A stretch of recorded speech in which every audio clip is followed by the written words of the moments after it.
ইউরোপের কোনো এক পাহাড়ি রাস্তায় গভীর অন্ধকার আর হিম শীতল রাতে এক বাইকার ঝড়ের গতিতে ছুটে চলছিল। তার নাম মারো। বাইরে থেকে সে একজন সাধারণ ফরাসি বাইকার, কিন্তু তার ভেতরে লুকিয়ে আছে এক ভয়ঙ্কর রহস্য।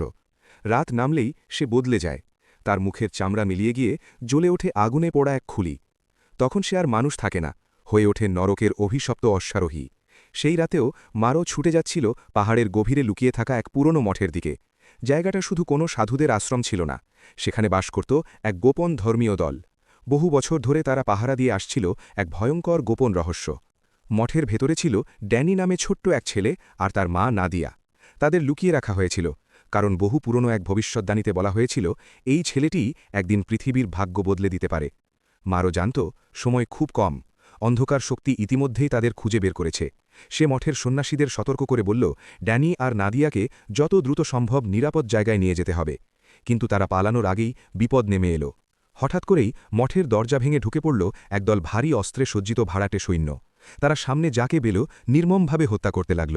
এই হামলার নেতৃত্ব দিচ্ছিল রে ক্যারিয়ান, এক নিষ্ঠুর অবৈধ অস্ত্র ব্যবসায়ী। কিন্তু তার আসল লক্ষ্য ছিল শুধু একটাই, ড্যানিকে ধরে নিয়ে যাওয়া, যেন সে নিজের অন্ধকার আর ভয়ঙ্কর পরিকল্পনা পূরণ করতে পারে। চারিদিক তখন শুধু বিশৃঙ্খলা আর চিৎকার।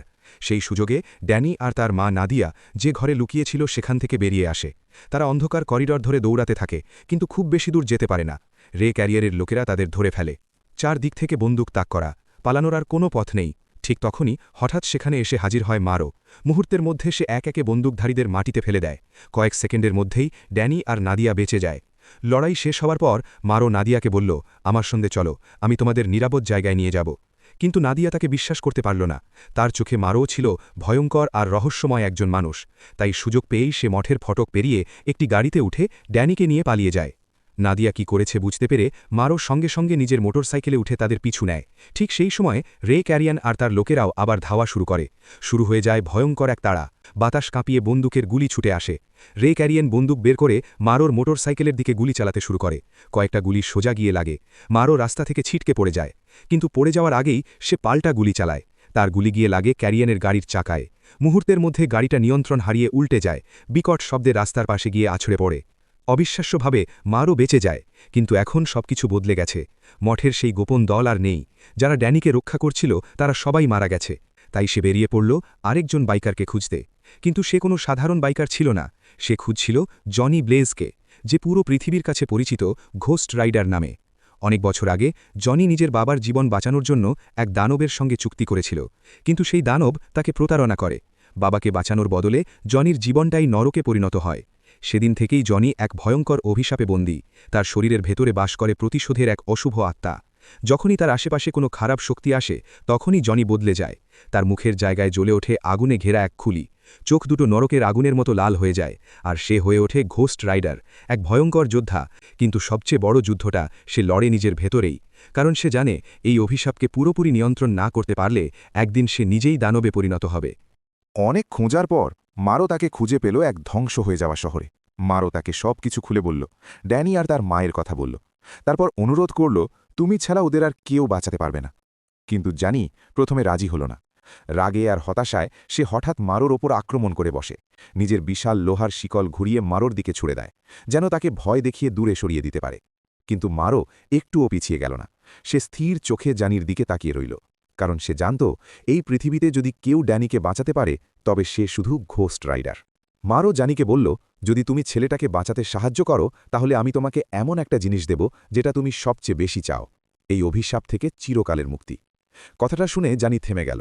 সে পুরোপুরি বিশ্বাস করতে পারছিল না, কিন্তু এত বছর পর প্রথমবারের মতো তার মনে একটু আশা জাগল। শেষ পর্যন্ত জানি রাজি হয়ে গেল। রাত নামতেই সে নিজের ভেতরের অশুভ আত্মাকে ডেকে তুলল। মুহূর্তের মধ্যে তার শরীর কাঁপতে শুরু করল। তারপর তার মুখ মিলিয়ে আগুনে জ্বলে উঠল ভয়ঙ্কর এক খুলি। জানি আবার হয়ে উঠল ঘোস্ট রাইডার। নরকের আগুনে জ্বলতে থাকা মোটরসাইকেলে চড়ে এসে ঝড়ের গতিতে ছুটে গেল, কারণ সময় খুব কম। ঠিক সেই সময় অন্যদিকে নাদিয়া আর ড্যানিকে আবারও ধাওয়া করছিল রে ক্যারিয়ান আর তার লোকেরা। পালানোর আর কোনো পথ না দেখে নাদিয়া একটি পরিত্যক্ত জায়গায় গাড়ি থামাল, কাপা হাতে বন্দুক বের করল। কিন্তু সে জানত ক্যারিয়ানের সামনে তার কোনো সুযোগ নেই। কয়েক সেকেন্ডের মধ্যেই ক্যারিয়ানের লোকেরা তাকে ধরে ফেলল। নাদিয়া কাঁদতে কাঁদতে বলল, আমার ছেলেকে ছেড়ে দাও। কিন্তু ক্যারিয়ান ড্যানিকে নিয়ে কোনো চিন্তাই করছিল না। সে জানত ছেলেটাকে ভাঙতে হলে তার মাকে তার চোখের সামনেই মেরে ফেলতে হবে। ধীরে ধীরে সে বন্দুক তুলে নাদিয়ার মাথার দিকে তাক করল। আর ঠিক তখনই আকাশ থেকে আগুনে জ্বলতে থাকা একটি মোটরসাইকেল উড়ে এসে তাদের পাশেই বিকট শব্দে মাটিতে আছড়ে পড়ল। আগুনের ভেতর থেকে ধীরে ধীরে উঠে দাঁড়ালো এক ভয়ঙ্কর মানুষ। তার মাথার জায়গায় জ্বলছে আগুনে ঘেরা এক খুলি, আর গায়ে কালো পোড়া পোশাক। সে আর কেউ নয়, ঘোস্ট রাইডার। তাকে দেখেই রে ক্যারিয়ান চিৎকার করে উঠল, গুলি চালাও! মুহূর্তের মধ্যে চারদিক থেকে গুলি ছুটে এলো। সে নিজের আগুনে জ্বলতে থাকা লোহার শিকল ছুঁড়ে মারল। শিকলটা গিয়ে এক বন্দুকধারীর গলায় জড়িয়ে গেল। তারপর আগুনের ঝলকে লোকটা মুহূর্তের মধ্যে ছাই হয়ে গেল।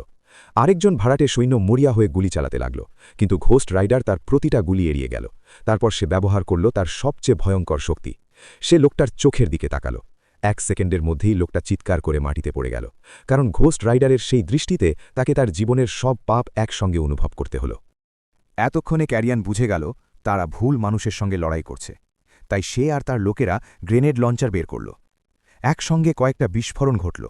ভয়ঙ্কর সেই বিস্ফোরণে ঘোস্ট রাইডার অনেক দূরে ছিটকে পড়ে গেল। আর সেই সুযোগে ক্যারিয়ান ড্যানিকে ধরে নিয়ে রাতের অন্ধকারে পালিয়ে গেল। পরের দিন ক্যারিয়ান তার রহস্যময় বসকে ফোন করল। ফোনের ওপাশে ছিল সেই একই দানব যে বহু বছর আগে জনি ব্লেজকে ঠকিয়েছিল। ক্যারিয়ান বিরক্ত গলায় বলল, এই কাজ এখন অনেক বেশি বিপজ্জনক হয়ে গেছে। সে বলল, আমি কোনো আগুনে জ্বলা দানবের সঙ্গে লড়াই করতে আসিনি। যদি এই কাজ চালিয়ে যেতে হয় তাহলে আমাকে আরও বেশি টাকা দিতে হবে। কাছেই দাঁড়িয়েছিল রো। সে বুঝে ফেলল ক্যারিয়ান কার সঙ্গে কথা বলছে। তারপর সে ঠান্ডা গলায় বলল, ড্যানির সঙ্গে কথা বলতে চাই। ড্যানির কণ্ঠ ফোনে শোনা মাত্রই দানবটি এক ভয়ঙ্কর জাদু করল। মুহূর্তের মধ্যে ড্যানির উপস্থিতি পুরোপুরি অদৃশ্য হয়ে গেল। এখন তাকে আর কোনোভাবেই খুঁজে পাওয়া যাবে না। তারপর রো শান্ত গলায় আদেশ দিল, ড্যানিকে সরাসরি আমার কাছে নিয়ে আসবে। অন্যদিকে জনি ব্লেজের জ্ঞান ফিরল একটা হাসপাতালের বিছানায়। একজন নার্স তার পাশে দাঁড়িয়েছিল, কিন্তু জনি জানত তার এখানে থাকার সময় নেই। সুযোগ পেয়েই সে কিছু ওষুধ নিয়ে নিল, নিজের কাপড় পরে চুপচাপ হাসপাতাল থেকে পালিয়ে গেল। বাইরে বেরোতেই তার সামনে এসে দাঁড়াল নাদিয়া। জনি কিছু বলতে যাচ্ছিল, কিন্তু নাদিয়া তাকে একটুও বিশ্বাস করল না। সে সঙ্গে সঙ্গে বন্দুক বের করে জনির মাথার দিকে তাক করল। আমার পিছু নিচ্ছ কেন? রাগে কাঁপতে কাঁপতে জিজ্ঞেস করল সে। জনি ধীরে ধীরে সব সত্যি বলল। সে জানালো ড্যানিকে বাঁচানোর জন্য সে মারোর সঙ্গে চুক্তি করেছে, কিন্তু এখন সে আর ড্যানির উপস্থিতি অনুভব করতে পারছে না। ড্যানিকে খুঁজে বের করতে হলে নাদিয়ার সাহায্য তার দরকার। অনেকক্ষণ চুপ করে থাকার পর শেষ পর্যন্ত নাদিয়া রাজি হল। তারা দুজনে একটা পিকআপ ট্রাকে করে আবার রওনা দিল।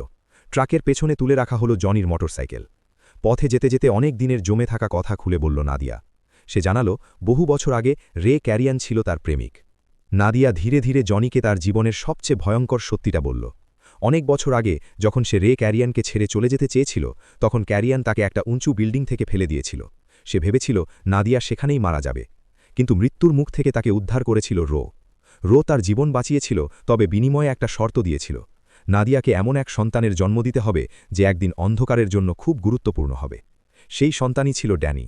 আর ড্যানিকে জন্ম দেওয়া হয়েছিল এক ভয়ঙ্কর উদ্দেশ্যে। সে একদিন শয়তানের উত্তরসূরি হয়ে উঠবে। এদিকে ক্যারিয়ান ড্যানিকে নিয়ে গাড়িতে করে পালিয়ে যাচ্ছিল, কিন্তু হঠাৎ ড্যানি গাড়ির ভেতর উঠে দাঁড়াল। সে ঝাঁপিয়ে পড়ে স্টিয়ারিং ধরে ফেলল। গাড়িটা নিয়ন্ত্রণ হারিয়ে এদিক ওদিক ছুটতে লাগল। ক্যারিয়ান তাকে থামানোর চেষ্টা করল, কিন্তু ততক্ষণে দেরি হয়ে গেছে। বিকট শব্দে গাড়িটা রাস্তার মাঝখানে উল্টে গেল। ড্যানি কোনোভাবে গাড়ি থেকে বেরিয়ে দৌড়াতে শুরু করল, কিন্তু দৌড়াতে গিয়ে তার পা মুচকে গেল। সে আর বেশি দূর যেতে পারল না। ক্যারিয়ান আর তার লোকেরা আবার তাকে ধরে ফেলল। পথে তারা একটি ভ্যানে থাকা তরুণ এক ছেলে আর মেয়ের সঙ্গে দেখা পেল। দুর্ভাগ্যজনকভাবে তারা ভুল সময়ে ভুল জায়গায় ছিল। ক্যারিয়ান নির্মমভাবে তাদের মেরে ফেলল। তারপর ড্যানিকে পেছনের সিটে বেঁধে আবার যাত্রা শুরু করল। অন্যদিকে অনেক দূরে নাদিয়া একটা বিপজ্জনক সিদ্ধান্ত নিল। সে জানত ক্যারিয়ানের এক পুরনো বন্ধুর গোপন আস্তানা আছে। যদি সেখানে যাওয়া যায় তাহলে হয়তো ক্যারিয়ান কোথায় আছে সেটা জানা যাবে। তাই নাদিয়া আর জনি সেখানে পৌঁছে লোকটাকে ধরে ফেলল। তারপর তাকে জোর করে সব সত্যি বলতে বাধ্য করল। লোকটাকে জেরা করার সময় হঠাৎ জনি বুঝতে পারল কিছু একটা ঠিক নেই। তার ভেতরের অশুভ আত্মা আবার জেগে উঠছে। জেরস আবার বেরিয়ে আসতে চাইছে। জনি জানত যদি প্রতিশোধের সেই আত্মা পুরোপুরি তার উপর নিয়ন্ত্রণ নিয়ে নেয় তাহলে সে শুধু অপরাধীদেরই মারবে না, নাদিয়াও মারা যেতে পারে। নিজের ভেতরের সেই ভয়ঙ্কর লড়াই সামলাতে সামলাতেই জনি লোকটার গলা চেপে ধরে বলল, ক্যারিয়ান কোথায়? শেষ পর্যন্ত ভয় পেয়ে লোকটা সব বলে দিল। ক্যারিয়ান গেছে এক পুরনো পাথরের খনিতে। নাদিয়া জায়গাটা চিনত, তাই সে সঙ্গে সঙ্গে গাড়ি নিয়ে সেখানে রওনা দিল। কিন্তু জনি আর নিজের ভেতরের জেরসকে থামিয়ে রাখতে পারছিল না, তাই সে মোটরসাইকেলে চড়ে সবার আগেই বেরিয়ে গেল। ওদিকে খনিতে গিয়ে ক্যারিয়ান এক অস্ত্র ব্যবসায়ীর সঙ্গে দেখা করছিল। সে এমন সব ভারী অস্ত্র কিনছিল যা দিয়ে ঘোস্ট রাইডারকেও থামানো যায়। কিছুক্ষণ পর নাদিয়া চুপচাপ সেখানে পৌঁছে একটি গুদামের ভেতরে ঢুকে পড়ল। ভেতরে গিয়ে সে দেখল ড্যানিকে দড়ি দিয়ে বেঁধে রাখা হয়েছে। তাড়াতাড়ি করে সে ড্যানিকে মুক্ত করল। তারপর দুজনে পালিয়ে যাওয়ার চেষ্টা করল। কিন্তু ঠিক তখনই ক্যারিয়ানের একজন লোক সেখানে চলে এলো। সে নাদিয়াকে ধাক্কা মেরে মাটিতে ফেলে দিল। তারপর বন্দুক বের করে তার দিকে তাক করল। ঠিক তখনই দূর থেকে মোটরসাইকেলের গর্জন ভেসে উঠল। লোকটা এক মুহূর্তের জন্য থেমে গেল। সেই সুযোগে নাদিয়া লুকিয়ে রাখা ছোট্ট বন্দুকটা বের করে তাকে গুলি করল। বাইরে দাঁড়িয়ে থাকা ক্যারিয়ানও সেই শব্দ শুনল, আর সে সঙ্গে সঙ্গে বুঝে গেল ঘোস্ট রাইডার চলে এসেছে। ক্যারিয়ান দ্রুত একটা বাজুকা তুলে নিল। তারপর ঘোস্ট রাইডারের দিকে তাক করে একটি হিট সিকিং মিসাইল ছুড়ে দিল। মিসাইলটা সরাসরি আগুনে জ্বলতে থাকা বাইকারের দিকে ছুটে গিয়ে বিকট শব্দে বিস্ফোরিত হল। ক্যারিয়ান হেসে উঠল। সে ভাবল এবার সব শেষ। কিন্তু কয়েক সেকেন্ড পর সে আবার তাকিয়ে দেখল দূরে ধোঁয়ার মাঝখানে ঘোস্ট রাইডার এখনও দাঁড়িয়ে আছে। তার চোখে তখন আগুনের ঝলক। সে নিজের লোহার শিকলটা নরকের আগুনে জ্বালিয়ে তুলল। তারপর একে একে ক্যারিয়ানের লোকেদের উপর ঝাঁপিয়ে পড়ল। একজন গুলি চালালো, কিন্তু ঘোস্ট রাইডার সেই গুলিগুলো নিজের শরীরে শুষে নিয়ে আবার তার দিকেই ফিরিয়ে দিল। তারপর সে সরাসরি ক্যারিয়ানের দিকে এগিয়ে গেল। ভয়ে ক্যারিয়ান আবার বাজুকা ভরে আরেকটা মিসাইল ছুড়ে দিল। এবার বিস্ফোরণটা এত শক্তিশালী ছিল যে ঘোস্ট রাইডারের আগুনও দুর্বল হয়ে আসতে লাগল। তবুও সে থামল না। হঠাৎ সে বিশাল এক খনির মেশিন তুলে নিল। তারপর সেটাকেও নরকের আগুনে জ্বালিয়ে ভয়ঙ্কর অস্ত্রে পরিণত করল। জ্বলতে থাকা সেই দানবীয় মেশিন নিয়ে সে পুরো খনির ভেতর তাণ্ডব শুরু করল। সামনে যা পড়ল সব ধ্বংস হয়ে যেতে লাগল। এদিকে ক্যারিয়ান দূরে দেখতে পেল নাদিয়া ড্যানিকে নিয়ে পালিয়ে যাচ্ছে। সে সঙ্গে সঙ্গে বন্দুক তুলে তাদের দিকে তাক করল। ঠিক তখনই ঘোস্ট রাইডার আগুনে জ্বলতে থাকা মেশিন থেকে লাফ দিয়ে নেমে এলো। নিজের শিকল ছুঁড়ে সে ক্যারিয়ানকে জড়িয়ে ধরল। এক মুহূর্তের জন্য মনে হলো এবার সে ক্যারিয়ানকে শেষ করে দেবে। কিন্তু তখনই সে বুঝতে পারল নাদিয়া আর ড্যানি ইতিমধ্যেই অনেক দূরে চলে গেছে। ঘোস্ট রাইডার আবার নিজের মোটরসাইকেলে উঠে কয়েক সেকেন্ডের মধ্যেই নাদিয়া আর ড্যানির কাছে পৌঁছে গেল। সে নাদিয়াকে গাড়ি থেকে টেনে নামালো। তারপর তার ভয়ঙ্কর শক্তি ব্যবহার করতে চাইল, যে দৃষ্টিতে মানুষের সব পাপ তার নিজের চোখের সামনে ফিরে আসে। কিন্তু ঠিক তখনই ড্যানি সামনে এসে দাঁড়াল। সে শান্ত গলায় বলল, থামো। অদ্ভুতভাবে ঘোস্ট রাইডার সঙ্গে সঙ্গে থেমে গেল। ড্যানি তার দিকে এগিয়ে আসতেই ঘোস্ট রাইডারের ভেতরের অশুভ আত্মা দুর্বল হয়ে পড়তে লাগল। তার শরীরের আগুন ধীরে ধীরে নিভে গেল। কয়েক মুহূর্ত পর সেখানে আর ঘোস্ট রাইডার ছিল না, শুধু জনি ব্লেজ দাঁড়িয়েছিল। পরের দিন সেই ধ্বংস হয়ে যাওয়া খনিতে এসে পৌঁছাল রো। চারদিকে শুধু ভাঙা পাথর আর আগুনের চিহ্ন। ধ্বংসস্তূপের নিচে সে ক্যারিয়ানকে খুঁজে পেল। সে তখনও বেঁচে ছিল, কিন্তু মৃত্যুর খুব কাছাকাছি। তবুও রোয়ের তাকে দরকার ছিল, তাই সে নিজের অন্ধকার শক্তি দিয়ে ক্যারিয়ানকে আবার জীবিত করে তুলল। কিন্তু এবার ক্যারিয়ান আর আগের মতো ছিল না। তার চুল সাদা হয়ে গেছে, ত্বক ফ্যাকাশে, আর সে পেয়েছে এক ভয়ঙ্কর শক্তি। এখন সে যেটাই ছোঁয় সেটাই মুহূর্তের মধ্যে ধুলো হয়ে মাটিতে মিশে যায়। অন্যদিকে জনি, নাদিয়া আর ড্যানি আবার মারোর সঙ্গে দেখা করল। মারো তাদের নিজের গোপন আশ্রয় নিয়ে যেতে এলো। পথে জনি একটু সময়ের জন্যে ড্যানিকে খুশি করার চেষ্টা করল। সে তাকে নিজের মোটরসাইকেলে বসিয়ে নানা রকম দারুণ কৌশল দেখাতে লাগল। ড্যানি হাসছিল, কিন্তু তাদের সামনে যে আরও বড় বিপদ অপেক্ষা করছিল সেটা তখনও কেউ জানত না। অনেক দূর পথ পাড়ি দিয়ে তারা শেষ পর্যন্ত মারোর গোপন আস্তানায় পৌঁছায়। সেখানে মারোর দলের বাকি সদস্যরাও লুকিয়েছিল। তাদের মধ্যে ছিল এক সন্ন্যাসী, মেথোডিয়াস। সে নাদিয়া আর ড্যানিকে রক্ষা করার প্রতিশ্রুতি দেয় এবং বলে এই ভবিষ্যৎবাণী যেন কোনোভাবেই সত্যি না হয় সে চেষ্টা করবে। কিন্তু জনি সেখানে আর থাকতে পারল না। মারো আগে যেভাবে কথা দিয়েছিল জনির শরীর থেকে জেরসকে আলাদা করার একটা উপায় আছে, কিন্তু এই সিদ্ধান্ত ড্যানি একদমই পছন্দ করল না।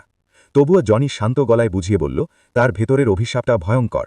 যদি জেরস একবার পুরোপুরি নিয়ন্ত্রণ নিয়ে নেয় তাহলে নাদিয়া বা ড্যানি যে কেউ মারা যেতে পারে। তাই জনি সিদ্ধান্ত নিল সে চলে যাবে। মারো তাকে নিয়ে গেল এক গোপন গুহায়, যেখানে পুরনো যুগের কিছু রহস্যময় জিনিস আর মদের বোতল রাখা ছিল। এখানেই তার উপর সেই রীতিটি সম্পন্ন হবে।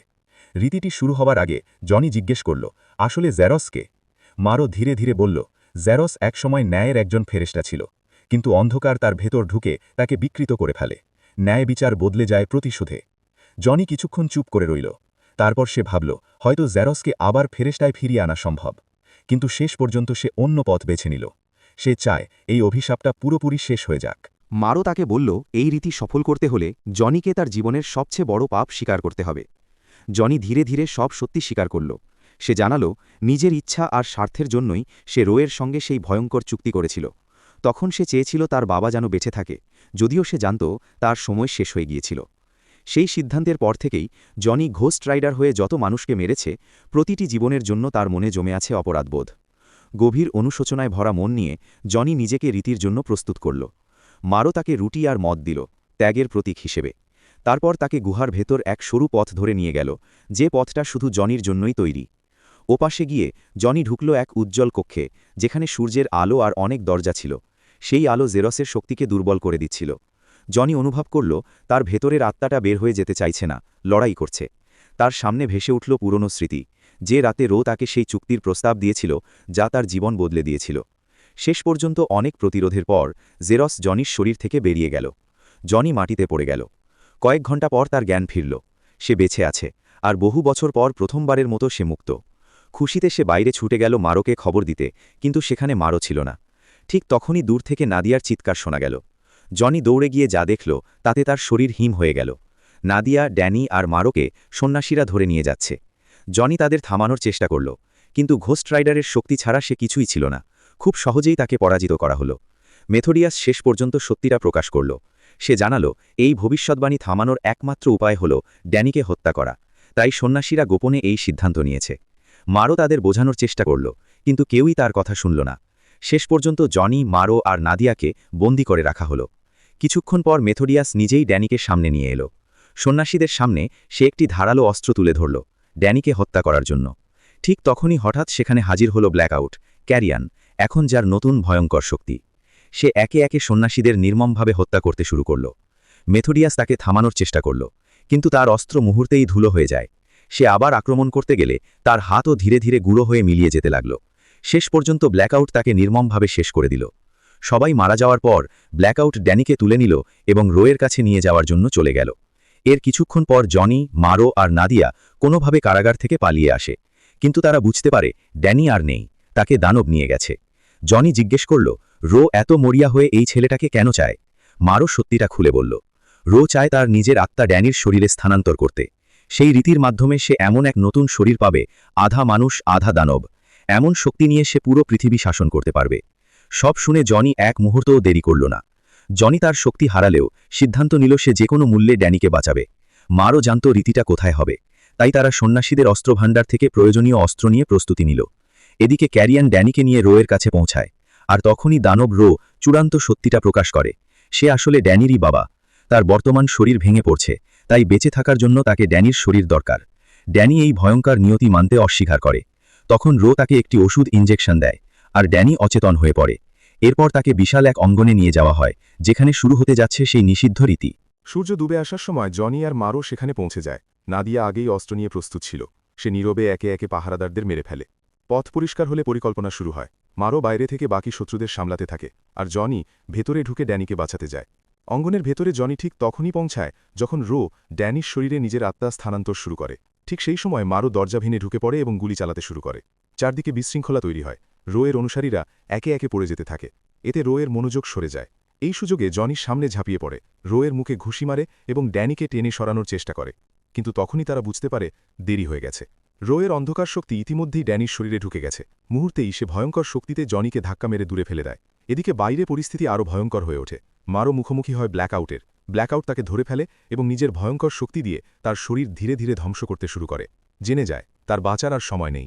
শেষ শক্তিটুকু জড়ো করে মারো হঠাৎ ব্ল্যাকআউটের দিকে ঝাঁপিয়ে পড়ে এক জোরালো হেডবাট দেয়। মুহূর্তেই ব্ল্যাকআউট ধুলো হয়ে যায়, কিন্তু মারোও পড়ে যায় মৃত্যুর কাছাকাছি। ভেতরে জনি তখন একা। ব্ল্যাকআউট তাকে আক্রমণ করে ধীরে ধীরে ভেঙে ফেলছে। ঘোস্ট রাইডারের শক্তি ছাড়া জনি একেবারেই অসহায়। ঠিক তখনই ড্যানির সামনে এগিয়ে আসে। জনি তার কাছে পৌঁছানোর চেষ্টা করে, কিন্তু কিছু একটা বদলে গেছে। ড্যানি বুঝতে পারে সে এখন রোয়ের ছেলে, আর তার ভেতরেও একই অন্ধকার শক্তি আছে। হঠাৎ ড্যানি মুখ খুলে আগুনের ভয়ঙ্কর বিস্ফোরণ ছুড়ে দেয়। সেই আগুনে জেরস আবার জনির শরীরে ফিরে আসে। মুহূর্তেই ঘোস্ট রাইডার আবার ফিরে আসে। তার শরীর জ্বলতে থাকে নরকের আগুনে। সে চারপাশের শত্রুদের একে একে ধ্বংস করে দেয়, কিন্তু রো তখন ড্যানিকে ধরে ফেলে। ট্রান্সফারের কারণে ড্যানি দুর্বল হয়ে গেছে। তাকে নিয়ে রো তার বাহিনী সহ পালিয়ে যায়। ঘোস্ট রাইডার সঙ্গে সঙ্গে তার জ্বলন্ত মোটরসাইকেল ডেকে নেয় এবং ধাওয়া শুরু করে। শুরু হয় এক ভয়ঙ্কর হাইওয়ে যুদ্ধ। গ্রেনেড লঞ্চার থেকে গুলি ছোড়া হয়, কিন্তু ঘোস্ট রাইডার একটি ট্রাক দখল করে সেটাকে আগুনে জ্বালিয়ে ভয়ঙ্কর অস্ত্রে পরিণত করে। তারপর সেই জ্বলন্ত ট্রাক দিয়ে একে একে শত্রুর গাড়িগুলো রাস্তা থেকে উড়িয়ে দিতে থাকে। নাদিয়া আবার যুদ্ধে যোগ দেয়। ড্যানিকে বাঁচাতে গাড়ি চালিয়ে এগিয়ে আসে। ঠিক তখনই ব্ল্যাকআউট তার গাড়ির ওপর লাফিয়ে পড়ে। এক আঙ্গুলের আঘাতে সে উইন্ডশিল্ড ভেঙে ফেলে দেয়। ঘোস্ট রাইডার সঙ্গে সঙ্গে তার জ্বলন্ত শিকল ছুঁড়ে ব্ল্যাকআউটকে টেনে নামিয়ে আনে। শুরু হয় ভয়ঙ্কর এক লড়াই। ব্ল্যাকআউট প্রায় জিতে যাচ্ছিল। সে জনিকে গলা চেপে ধরে ফেলে। তার আগুনও ধীরে ধীরে নিভে আসতে থাকে। মনে হচ্ছিল এবার শেষ। কিন্তু ঠিক তখনই ঘোস্ট রাইডার শেষ শক্তিটুকু জড়ো করে তার সবচেয়ে ভয়ঙ্কর ক্ষমতা ব্যবহার করে, পেন অ্যান্ড স্টেয়ার। তার সেই দৃষ্টিতেই ব্ল্যাকআউটের আত্মা ধ্বংস হয়ে যায়। সে ছিটকে গিয়ে রাস্তার ওপর পড়ে যায়, আর নাদিয়ার গাড়ি তাকে চাপা দিয়ে দেয়। সব শেষ হয়ে আসে, শুধু এক বিকট গর্জন বাকি থাকে। এরপর ঘোস্ট রাইডার আবার রোয়ের পেছনে ধাওয়া করে। সে শিকল ছুঁড়ে রোয়ের গাড়িকে আটকায় এবং উল্টে ফেলে দেয় রাস্তার বাইরে। রো আহত অবস্থায় হামাগুড়ি দিয়ে পালাতে চেষ্টা করে, কিন্তু ঘোস্ট রাইডার তাকে ধরে ফেলে। এক মুহূর্ত দেরি না করে সে রোকে টেনে আবার নরকের দিকে ছুঁড়ে ফেলে দেয়। যুদ্ধ শেষ হয়ে গেছে, সবকিছু নীরব। কিন্তু হঠাৎ ঘোস্ট রাইডারের কানে নাদিয়ার চিৎকার ভেসে আসে, ড্যানি হারিয়ে গেছে। সে দৌড়ে গিয়ে দেখে গাড়ি দুর্ঘটনায় ড্যানি অচেতন অবস্থায় পড়ে আছে। প্রথমবারের মতো প্রতিশোধের সেই আত্মা তার ভেতরে এক অদ্ভুত অনুভূতি টের পায়, অপরাধবোধ। ঘোস্ট রাইডার দ্রুত ড্যানিকে উদ্ধার করে তার মায়ের কাছে ফিরিয়ে দেয়। এরপর জনি আবার মানুষের রূপে ফিরে আসে, কিন্তু সে অনুভব করে ভেতরের কিছু বদলে গেছে। জেরস আর আগের মতো নেই, তার আগুন এখন নীল হয়ে গেছে, মানে সে আবার ন্যায় বিচারের ফেরেস্টায় পরিণত হয়েছে। এই নতুন শক্তি ব্যবহার করে জনি ড্যানিকে আবার জীবিত করে তোলে। ড্যানি জেগে ওঠে, রোয়ের অভিশাপ আর ভবিষ্যৎবাণী থেকে মুক্ত হয়ে। নাদিয়া আর ড্যানি অবশেষে শান্তিতে নতুন জীবন শুরু করতে পারে। আর জনি ব্লেজ, সে নিজের ভাগ্য মেনে নেয়। সে আর জেরস এখন আর অভিশপ্ত নয়, তারা একসঙ্গে এক নতুন রূপে ঘোস্ট রাইডার হিসেবে যুক্ত থাকে।